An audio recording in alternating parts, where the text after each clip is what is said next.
સાવલી નગરપાલિકા વિસ્તારમાં આવેલા મકાન ધરાશય. સાવલી નગરમાં આવેલ રોહિતવાસનું એક મકાન ધરાશયી થયું. મકાન ધરાશયી થતાં મકાન માલિક અને પરિવારજનો મકાનની બહાર હોવાથી આબાદ બચાવ.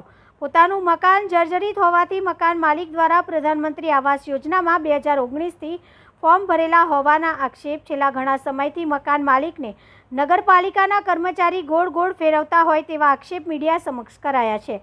સાવલી નગરમાં આવેલા રોહિતવાસમાં રહેતા પરિવારે છેલ્લા ઘણા સમયથી પોતાની આવાસ યોજનામાં લાભ મળે તે હેતુથી સાવલી નગરપાલિકામાં 2019માં ફોર્મ ભર્યું હતું તેવું મીડિયા સમક્ષ જણાવવામાં આવ્યું હતું.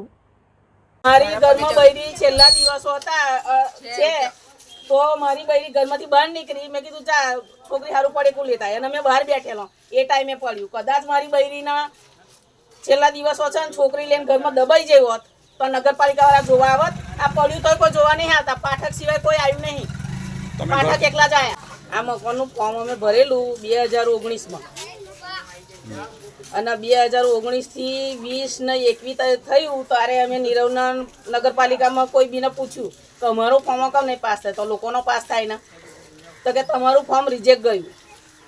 તો કયું કાગળ જોઈશે? તો સંમતિપત્ર જોઈશે કે તમે સંમતિપત્ર કરાયું. દિયરોના નણંદોને બધાને ભેગા કર્યા, સંમતિપત્ર કરીને પાછું આલ્યું. 2022માં પાછું કર્યું તો આ 25 તો હજુ પાસ નહીં થયું. લોકોને ધાબા ઉપર ધાબા ભરાય.